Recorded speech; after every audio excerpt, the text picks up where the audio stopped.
baby, it's Pickle. Thank you guys for joining in on my game development adventures, and holy cow, um, I really like. I love these kinds of days because I've been so. It makes me feel like it's so productive. I've done what seems like very little, but ending up being a lot of work. As you can see here, I got multiple rooms now.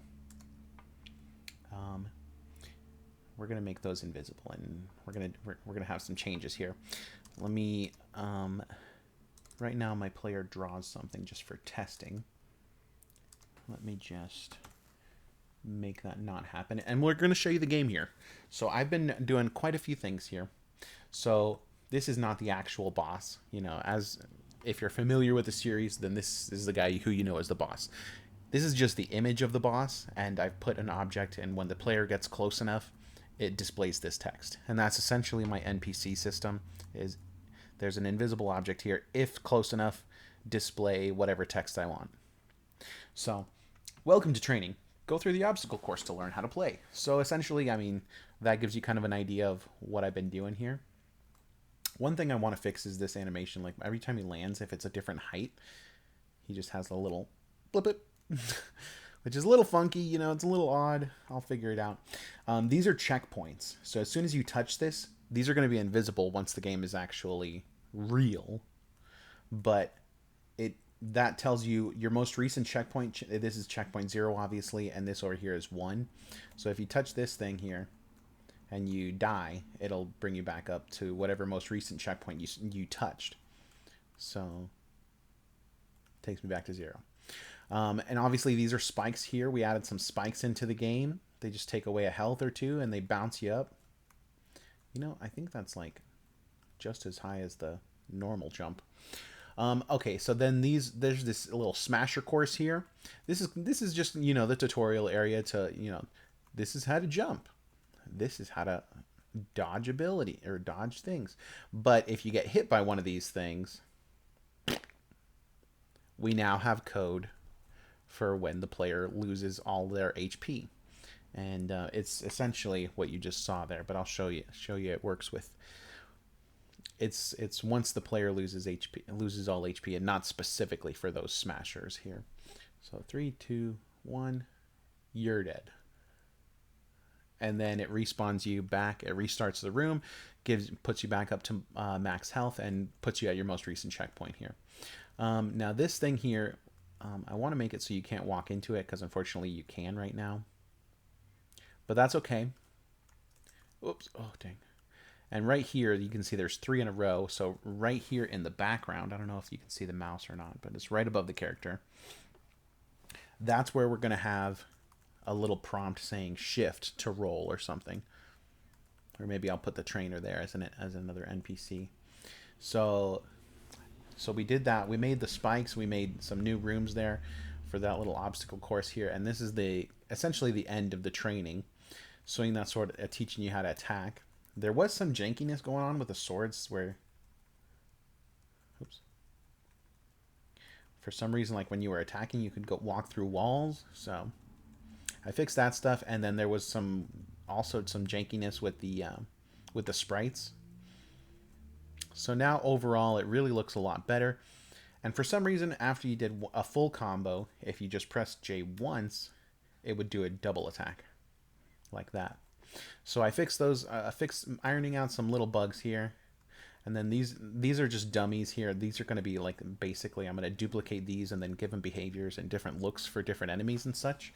If they're just basic enemies, like walking left and right and such. And then I will be your final test. Steel your resolve and meet me in the next room, says the trainer.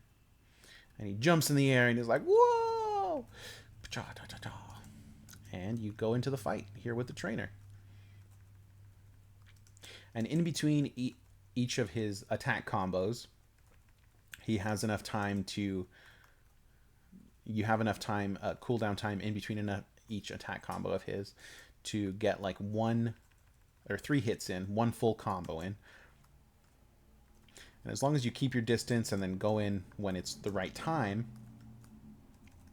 you can burn him down pretty quickly. as you can see.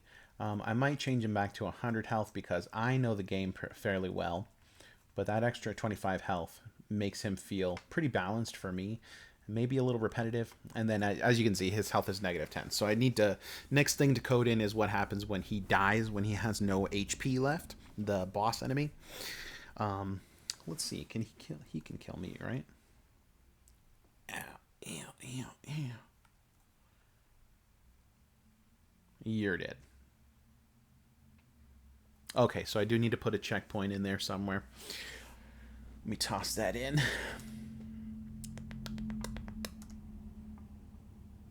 Checkpoint 0. Just put it like, have him respawn there. So yeah, that's quite a bit of things we've added to the game here. We've added the NPC dialogue. We've added the ability to change within multiple rooms, go to different areas. We've added checkpoints. We've added spikes. We've added smashers. Oops. And we've added. Oh yeah, this is what I want, but just without that crap. We've added the dummies, and then yeah, we added all that stuff. So that's some pretty cool progress. You know, as development continues, there inevitably we get to a point where I just kind of like, I'm not really sure what to do, and the inspiration dies out, so to speak.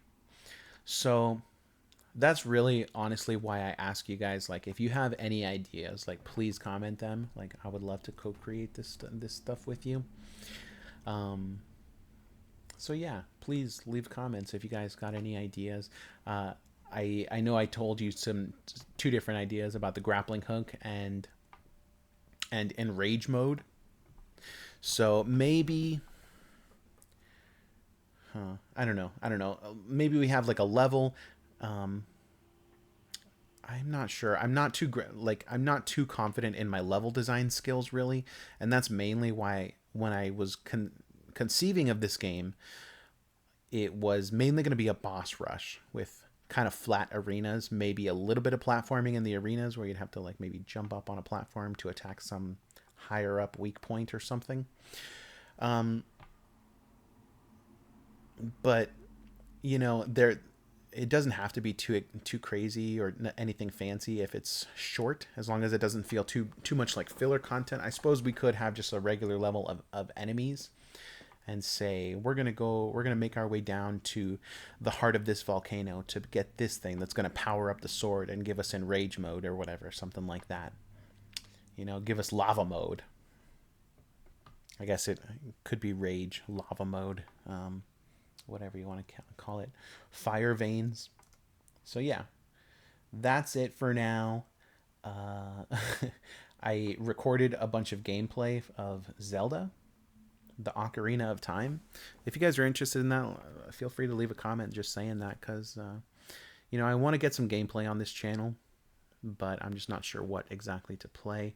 And I did have this, today's my birthday, so like, comment, and subscribe if you want to give me a birthday present. But yeah, for my birthday, my girlfriend got me an N64 controller that plugs into the PC, which is really cool. So I've been interested in playing some N64 games. Yeah, yeah. Thanks for watching. That's the end of the video. I love you guys. You guys are awesome. Make sure to let me know I'm awesome in the comments below. You know, reciprocal awesomeness is the awesomest. Okay, well, that's all I have to say for now. Wee.